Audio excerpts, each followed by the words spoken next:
ETF index mutual funds నేర్చుకుని stock మార్కెట్లో రాణించాలనుకుంటున్నారా? వెంటనే ఈ నెంబర్కి కాల్ చేయండి.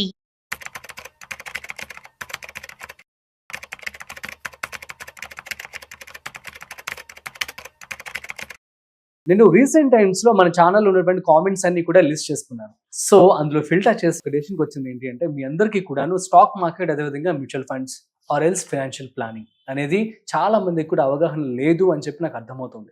అయితే ఫైనాన్షియల్ ప్లానింగ్ అనేది అసలు ఎలా చేసుకోవాలి, ఎందుకు ఇంతమంది నెగిటివ్గా ఆలోచించే ప్రయత్నం అయితే చేస్తూ ఉన్నారు. సో మీ అందరికీ సంబంధించి క్లారిటీ ఇవ్వడానికి ఇవాళ మనతో ఉన్నారు సర్టిఫైడ్ ఫైనాన్షియల్ ప్లానర్ గిరిబాబు గారు. సో వారి మాటలోనే క్లారిటీ తెచ్చుకుందాం. ఓకే, హాయ్, హలో, నమస్తే, welcome to business bars with Rajeev Pasupuleti on Suman TV. So let's start. Hi sir, నమస్తే. నమస్తే అండి. సార్, ఇప్పుడు మనం చేసేటువంటి ఫినాన్షియల్ వీడియోస్ కావచ్చు, వీటికి సంబంధించి అవగాహన లేక కామెంట్స్ పెడుతున్నారంటారు, అసలు అవగాహన ఉండి ఇంటెన్షనల్గా టైంపాస్ కోసం కామెంట్స్ పెడుతున్నారు అని చెప్పి అనుకోవచ్చా? Yeah, right question Rajiv. నేను లాస్ట్ ఒక 2-3 years నుంచి చాలా వీడియోస్ చేశాను. నేను వీడియోస్ కింద కామెంట్స్ చూస్తూ ఉంటాను. అయితే ఏదైనా ఒక కంటెంట్ మనము, బాబు మీరు ఫైనాన్షియల్ ప్లానింగ్ లో భాగంగా ఇన్వెస్ట్ చేయండి, డబ్బులు వస్తాయి, ఇది వస్తుంది, మీరు ₹1,00,000 ఉంటే మీరు ₹1 కోటి ఎలా సంపాదించవచ్చు, దాని టైం ఎలా ఇవ్వాలి చెప్తుంటాం కదా. తర్వాత కామెంట్స్ ఎలా ఉంటాయంటే, సొల్లాపి ఎక్కడ పెట్టాలో చెప్పు అంటారు. అయ్యో, ఎక్కడ పెట్టాలో చెప్పు అంటారు. సింపుల్, డైరెక్ట్, ఇంతే, ఇంకేమొద్దు. బూతులు మాట్లాడతారు. ఒకప్పుడు రెస్పెక్ట్ ఉండేది, ఇప్పుడు లేదు. మొత్తం వచ్చిన తర్వాత ఎవ్రీబడి ఈజ్ ఈక్వల్ అయిపోయింది. నువ్వు సొల్లాపి ఎక్కడ పెట్టాలో చెప్పు. లేకపోతే ఇంకో కామెంట్ ఉంటది, ఏమనంటే ఇవన్నీ చెప్పావు కరెక్టే కానీ నువ్వు చేసావా, నువ్వు డబ్బులు ఉన్నాయి నీ దగ్గర, నువ్వు చేసుకున్నావా? లేదా నేను ఒక వీడియో చేశాను, మామూలుగా చిన్నపిల్లలు పుట్టినప్పుడు ఫస్ట్ మంతే ఒక 1000 పెట్టండి, ఆ పిల్లలు పెరిగి పెద్దయి 20 సంవత్సరాల వరకు మీరు పే చేయండి, అదే ₹1000. 20 సంవత్సరాల తర్వాత పిల్లలకు ఉద్యోగం వస్తుంది కాబట్టి వాళ్ళని పే చేసుకోమనండి. అట్లా ఒక 50 సంవత్సరాలు వచ్చాక వాళ్ళు చేసుకుంటే కేవలం ₹1000 50 సంవత్సరాల పాటు ప్రతి నెల పెట్టుకుంటూ పోతే హీనపక్షంలో మీకు ఒక 50% రిటర్న్ వస్తే ఒక 30-40 కోట్లు వస్తుంది అని చెప్పాను. ఇంకా దాని గురించి మీద పడిపోయారు జనాలు. 30 కోట్లు వస్తుందా, ఇస్తావా, నువ్వు గ్యారంటీ ఇస్తావా, నువ్వు ఉంటావా, నువ్వు ముందు ఇన్వెస్ట్మెంట్ చేయ కదా, కాదు నువ్వు ఇస్తావా, నువ్వు, ఇవి క్వశ్చన్లు.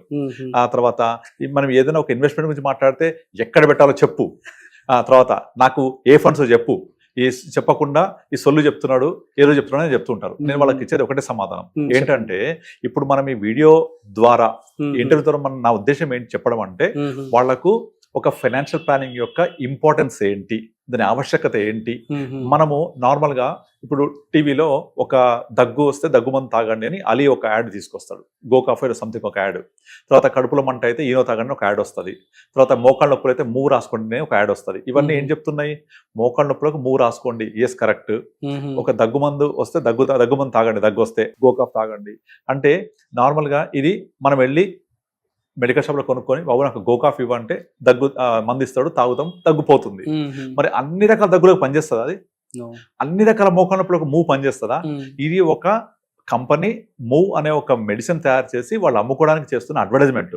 ఆ అడ్వర్టైజ్మెంట్ ద్వారా నీకు ఏదైనా ఉపశమనం కలుగుతుంది అది రాసుకుంటే. నీకు బాగా కాఫ్ వస్తూ ఉంటే అది గో కాఫ్ తాగితే రిలీఫ్ ఇస్తుంది, అంతే తప్ప దగ్గు తగ్గదు కదా. కానీ వాళ్ళు ఏం చెప్తుంటారు టీవీలో, దగ్గు తగ్గిపోద్దని చెప్తారు. కానీ దగ్గు కారణం ఏంటి? అది లంగ్ ఇన్ఫెక్షన్ అయి ఉండొచ్చు, లేదా థ్రోట్ ఇన్ఫెక్షన్ అయి ఉండొచ్చు, లేదా సివియర్ ప్రాబ్లం అయి ఉండొచ్చు, లేదా మోకాళ్ళ నొప్పి కారణం నీకు మోకాల్లో గుజ్జు అరిగిపోవడం కావచ్చు, ఇంకో ప్రాబ్లం కావచ్చు, అది వయసు మీద పడడం అవచ్చు, బెనకొచ్చి రకరకాల సమస్యలు ఉంటాయి కదా. ఈ సమస్యలకి డాక్టర్ దగ్గరికి వెళ్తే డాక్టర్ ఎగ్జామిన్ చేసి డయాగ్నోస్ చేసి సరైన మెడిసిన్ ఇస్తాడు, సరైన ఒక ట్రీట్మెంట్ ఇస్తాడు కదా. అది పర్సన్ టు పర్సన్ మారిపోద్ది కదా. అలాగే నేను చెప్పేది కూడా ఒక్కొక్క పర్సన్ని ఉద్దేశించి చెప్పాలంటే పాసిబుల్ అవ్వదు. నేనేం చేస్తానంటే, వాళ్లకు ఏం చేస్తే వాళ్ళ యొక్క ఫైనాన్షియల్ ప్లానింగ్ ద్వారా వాళ్ళ యొక్క కెరీర్ సెట్ అవుతుంది, ఇలా మ్యూచువల్ ఫండ్లు చేయండి అని చెప్తే ఆ ఫండ్ చెప్పు అంటారు. అసలు there is no best fund, మనకు సూటబుల్ ఫండ్ ఉండాలి. ఇప్పుడు నేను చెప్పేది 60 సంవత్సరాల వ్యక్తి చూడొచ్చు, 30 సంవత్సరాల వయసున్న వ్యక్తి చూడొచ్చు, ఇక యంగ్స్టర్ 20 సంవత్సరాల వ్యక్తి చూడొచ్చు. సో ఎవరికి తగ్గట్టుగా వాళ్లకు పోర్ట్ఫోలియో సపరేట్గా ఉంటుంది. సో వాళ్ళు మమ్మల్ని అప్రోచ్ అయినప్పుడు మేము వాళ్లకు ప్రాణ పోర్ట్ఫోలియో మీకు సూటబుల్ ఉంటుంది, మీ గోల్స్ వేరువేరుగా ఉన్నాయి కాబట్టి మీకు ఇది బెటర్ అని చెప్తూ ఉంటాం. ఇదన్నీ అర్థం కాకుండా ఇదన్నీ వదిలేసి నాకు మ్యూచువల్ ఫండ్స్ లో పెట్టండి అంటే ఏ ఫండ్ చెప్పేసే ఫస్ట్ అంత ఇది కావాలి. నాకు ఫోన్ చేసి కూడా చాలా మంది, సార్ బెస్ట్ ఫండ్ చెప్పండి అంటారు. అసలు బెస్ట్ ఫండ్ ఉంటుందా? ఉండదు. అలా ఒక బెస్ట్ ఫండ్ అనేది ఉండుంటే గత 5 ఏళ్ల నుంచి గత 10 ఏళ్ల నుంచి అదే బెస్ట్ ఫండ్ గా ఉండాలి కదా. అండ్ మనం ఇన్వెస్ట్ చేసేటప్పుడు చూడకూడదు అనేది, చేయకూడదు ఏంటంటే పాస్ట్ పర్ఫార్మెన్స్ చూడొద్దు. First of all past performance చూస్తే అసలు ఒక ఫండ్ ఎందుకు పెరుగుద్ది, ఎందుకు తగ్గుద్ది, depending on the stock stocks inside the portfolio. ఈ స్టాక్స్ వల్లనే ఈ ఫండ్ పెరిగింది. మళ్ళీ ఆ స్టాక్స్ ఉన్నాయా ఆ ఫండ్ లో, ఈ స్టాక్స్ మళ్ళీ పెరుగుతాయా? ఎప్పుడు మార్కెట్ సిక్లికల్ గా ఉంటది. మీరు 20 years హిస్టరీ తీసుకోండి. 20 years లో 2000 year లో .com బూమ్ ఉన్నప్పుడు అన్ని ఐటీ స్టాక్స్ అన్ని చాలా పెరిగేవి.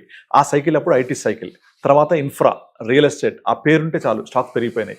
2008 బబుల్లో మొత్తం పడిపోయినాయి. తర్వాత ఎఫ్ఎంసీజీ, తర్వాత ఫార్మా, తర్వాత బ్యాంకింగ్, తర్వాత కోవిడ్, తర్వాత మళ్ళీ ఫార్మా. ఇట్లా ఎవ్రీ 3-4 years సైకిల్స్ మారిపోతాయి. కనుక లాస్ట్ 3 years లో ఏ సైకిల్ నడిచింది, ఏ స్టాక్స్ ఫండ్ మీద తీసుకున్నాడు అండ్ ఎలా చర్నింగ్ చేశాడు, ప్రీవియస్లీ ఎలా ఉన్నాయి, ఆ స్టాక్స్ ఎలా ఉన్నాయి, దీన్ని బట్టే కదా ఆ ఫండ్ పెరిగింది. మళ్ళీ ఆ ఫండ్ చూసి 3 ఏళ్ళు పెరిగింది, 5 ఏళ్ల క్రితం పెరిగింది అని చెప్పేసి దాంట్లో ఇన్వెస్ట్ చేస్తే మళ్ళీ పర్ఫార్మెన్స్ వస్తుందా? తెలియదు, రాదు కదా. కనుక బెస్ట్ ఫండ్ అనేది ఎప్పుడు ఉండదండి, ఎప్పుడు సూటబుల్ ఫండ్ ఉంటుంది. ఆ సూటబుల్ ఫండ్ ఎలా చూడాలి? ఆ స్టాక్ లో ఉన్న, ఆ ఫండ్ లో ఉన్న పోర్ట్ఫోలియో ఏముంది, ఇప్పుడు మార్కెట్ ఏ సైకిల్ నడవబోతోంది. మనము ఎవరు దేవుళ్ళు కాదు. సో బట్ కానీ ఏంటంటే ఇప్పుడున్న మార్కెట్ సినారియో ప్రకారంగా consumption is the next big trend రాబోతోంది. Number 2, banking is under valued, ఇప్పుడు పికప్ అవుతుంది బాగా. కనుక బ్యాంకింగ్ ఎక్స్పోజర్, కన్జంప్షన్ ఎక్స్పోజర్ తీసుకొని అట్ ద సేమ్ టైం మనం కొంచెం multi cap, mid cap, small cap పెట్టుకుని ఒక పోర్ట్ఫోలియో డిజైన్ చేస్తాం. All eggs in one basket ఎప్పుడు చేయం అసలు. కంపల్సరీ ఒక 10% మించి ఒక సెక్టర్ ఎక్స్పోజర్ తీసుకోము. నేను ఎప్పుడు తీసుకోను. కనుక నా కస్టమర్ దగ్గర ఫండ్స్ అన్ని కూడా మినిమం 5, 6, 7, 8, 10 వరకు ఉంటాయి, డిపెండింగ్ ఆన్ ద పోర్ట్ఫోలియో. ఎందుకు అంటే ఒక ఫండ్ పెరగకపోయినా ఇంకో ఫండ్ మేకప్ చేస్తుంది. దాని వెయిటేజ్ తక్కువ ఉన్నప్పుడు ఇంపాక్ట్ పడదు. అలా కాకుండా మ్యూచువల్ ఫండ్స్ 2 ఫండ్స్ పెడితే చాలు, 3 ఫండ్స్ పెడితే చాలు అంటే అది ఓవర్ కాన్సన్ట్రేట్ అవుతుంది. అందులో ఒక ఫండ్ పర్ఫార్మ్ చేయకపోతే impact will be more than 20-30%. అదే అవుట్ ఆఫ్ 8 ఫండ్స్ 10 ఫండ్స్ లో ఒకటి పర్ఫార్మ్ చేయకపోతే impact is only 10%. This is the reason behind the spread in the portfolio. రెండోది, ఇప్పుడు మనము నార్మల్గా సెబీ కేటగరైజేషన్ ప్రకారంగా స్టాక్స్ అన్ని కూడా ఏ ఫండ్ ఎక్కడెక్కడ తీసుకోవాలి కేటగరైజేషన్ ఉంది క్లియర్ గా. Large cap is 1 to 100, mid cap is 101 to 250. ఇట్లా ప్రతి ఒక్క ఫండ్ సెలెక్షన్ వెనక lot of science is behind. And ఇదంతా కూడా పర్సన్ టు పర్సన్ మారిపోద్ది. కనుక ప్రతి ఒక్కళ్ళకు అనువైన పోర్ట్ఫోలియో ఉండదు. ఫర్ ఎగ్జాంపుల్, చిరంజీవి ఒక సినిమాలో ఒక షర్ట్ వేసుకున్నాడంటే చిరంజీవికి బాగుంది, మనం వేసుకుంటే బాగుంటుందా? మహేష్ బాబు ఒక డ్రెస్ వేసుకుంటే బాగుంటుంది మహేష్ బాబుకి, మనకు బాగుంటుందా? మహేష్ బాబు హైట్ వేరు, వైట్ ఫెయిర్ కలర్ వేరు, తన కంప్లెక్షన్ వేరు, మనకు సూటబుల్ కాదు కదా. కనుక మాకు ఫండ్ చెప్పేసాయి అని కామెంట్ పెడుతుంటారు. ఎక్కడ పెట్టాలో చెప్పలేదు, సొల్లంతా చెప్తున్నాడు, ఏం చేయాలో చెప్పలేదు అంటే అది ఒక్కొక్కళ్ళకి ఒక్కొక్కలాగా ఉంటుంది. నేను దీనివల్ల మనం ఏంటంటే ఏం చేస్తే బెటరో చెప్పగలం, ఎలా చేయాలో పర్సన్ టు పర్సన్ మారిపోద్ది కదా. సో కనుక మనము ఆ ఒక ఇన్వెస్టర్కి ఒక అవేర్నెస్ క్రియేట్ చేయడం వరకే మన బాధ్యత. అంతేగానంటే నువ్వు ఇప్పుడు ఇక్కడ నుంచి విజయవాడ వెళ్ళాలి అంటే నువ్వు ట్రైన్లో పోవచ్చు, ఫ్లైట్లో పోవచ్చు, బస్సులో పోవచ్చు, కార్లో పోవచ్చు, 2 వీలర్ పోవచ్చు. కానీ ఇవన్నీ ఎలా డిసైడ్ అవుతాయి? నీకున్న టైం అండ్ మనీ బట్టి. నీ దగ్గర మనీ ఉన్నాయి, టైం లేదు, విమానం వెళ్ళు. ఓకే, మనీ లేవు, టైం ఉంది, ట్రైన్లో పో. లేదు, కొంచెం లగ్జరీ కావాలి, కార్లో వెళ్ళు. ఎక్కడైనా విజయవాడ చేరుకుంటాం. కనుక నీ యొక్క వెహికల్ అనేది రిక్వైర్మెంట్ బట్టి, నీడ్ బట్టి, అవైలబిలిటీ బట్టి మారిపోతుంది కదా. ఇది వ్యక్తికి మారిపోతుంటుంది. కనుక ఒక్కొక్క వ్యక్తికి ఉద్దేశించి మనం చేయలేం కాబట్టి ఓవరాల్గా మనము మాట్లాడుతుంటాం. నేనే కాదు, మన సోదరులు ఎవరైనా సరే, ఇక్కడ యూట్యూబ్లో మాట్లాడే ఎవరైనా సరే ఒక సూపర్ఫిషియల్ గా మాట్లాడుతుంటారు. రీజన్ ఇదే, అది ఒక వ్యక్తికి ఉద్దేశించింది కాదు ఎప్పుడు. కనుక అలా కామెంట్స్ పెట్టేసి నువ్వు పలానా ఫండ్ చెప్పు, లేకపోతే నేను పెడుతున్నా బాగుంటుందా, లేకపోతే పలానా ఫండ్స్ పెట్టాను బాగుంటాయా, ఇట్స్ నెవర్. కావాలంటే మీరు ఏదైనా ఒక ఏఐ యాప్ ఓపెన్ చేసి అందులో what are the best funds in 2016, best funds in 2018, best funds in 2020, best funds in 2022 and best funds today, ఇట్లా 5 రకాలుగా తీసుకోండి. ఏ ఒక్క పీరియడ్ లో కూడా సేమ్ రావు. మరి ఫండ్స్ 10 ఏళ్ల హిస్టరీ లేదా ఉంటాయి, అయినా సరే ఇయర్ ఆన్ ఇయర్ మారిపోతుంటాయి. Winners rotate, winners rotate, winners rotate, ఇది చెప్తూ ఉంటాం.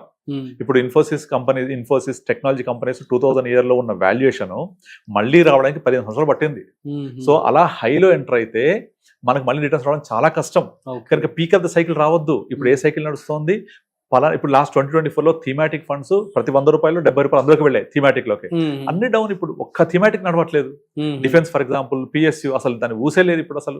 కనుక అలా చేయొద్దు. దీని అంతటికి మనము ఒక అడ్వైస్ ద్వారా వెళ్తే ఏం జరగాలి, జరుగుతుంది మార్కెట్ లో, మీకు ఏం కావాలి అడ్వైస్ చేస్తూ ఉంటారు. అలా చేయడం కోసం, వాళ్ళని అవేర్నెస్ క్రియేట్ చేసుకోసమే మనం చేసే ఈ ఉద్దేశం, ముఖ్య ఉద్దేశం. అంతేగాని అల్లావుద్దీన్ అద్భుత దీపం లాగా మనము వెల్త్ క్రియేట్ చేయలేము, అది అవ్వదు కూడా. కనుక ఉద్దేశించింది ఒకరికి కాదు. కనుక పలానా రెడీమేడ్ పోర్ట్ఫోలియో, రెడీమేడ్ మెడిసిన్ అలా ఉండదు. It's all depends on person to person. For example, ఇప్పుడు మీ దగ్గర ఒక షర్ట్ క్లాత్, ప్యాంట్ క్లాత్ తీసుకొని టైలర్ దగ్గరికి వెళ్ళండి. నాకు క్లాత్ ఎంత ఉందో వేసుకోవడానికి కుట్టండి అంటే మన సైజుకి సరిపడకుండా లంబా చోడా అవుతుంది అది. లేదా అది క్లాత్ తక్కువ ఉంటే మనకు సరిపోదు. అంటే క్లాత్ కి ఎంత ఉందో మనకు ఫిట్ అయినట్టుగా కట్ చేయాలా, యా అలా కట్ చేసి ఇస్తేనే కరెక్ట్ ఉంటది. క్లాత్ ఎక్కువ ఉందని కుడితే లంబా చోడ అవుతుంది, తక్కువ ఉందని కుడితే సరిపోదు. అవును కనుక తక్కువ ఉంటే కొంచెం ముక్కతకేసి మనకు ఫిట్ చేయాలి, ఎక్కువ ఉంటే కట్ చేసి ఫిట్ చేయాలి కదా. Tailor made is very very important. So దీన్ని బట్టి కామన్ పెట్టే వాళ్ళందరూ మరి ఆలోచించుకోండి. Yeah. సో చక్కగా ఫైనాన్షియల్ ప్లానింగ్ అనేది చేసుకోండి. సో మీకు రెగ్యులర్ గా మనము స్టాక్ మార్కెట్ కావచ్చు, మ్యూచువల్ ఫండ్స్ కావచ్చు, అసలు ఫైనాన్షియల్ ప్లాన్ అనేది ఎలా చేసుకోవాలని క్లియర్ గా మనం వీడియోస్ చేస్తూ ఉన్నాం. అవి చూడండి, మీకు ఒక నాలెడ్జ్ అనేది రావడం జరుగుతుంది. ఏది పర్టికులర్ షార్ట్ కట్స్ లో మీకు డబ్బులు అనేది సంపాదించడం అనేది ఇంపాసిబుల్, అండ్ వచ్చినా కూడా అది షార్ట్ టర్మ్ వరకు మీకు ఉంటుంది అనమాట. సో దీనికి సంబంధించి ఇంకేమైనా డౌట్స్ కనుక మీకు ఉన్నట్లయితే ప్లీజ్ కామెంట్ చేయండి, మేము రిప్లై ఇస్తాం. మరొక ఇంట్రెస్టింగ్ కాంటెంట్ తో మళ్ళీ కలుద్దాం. అంతవరకు చూస్తూనే ఉండండి Suman TV. This is Rajiv signing of.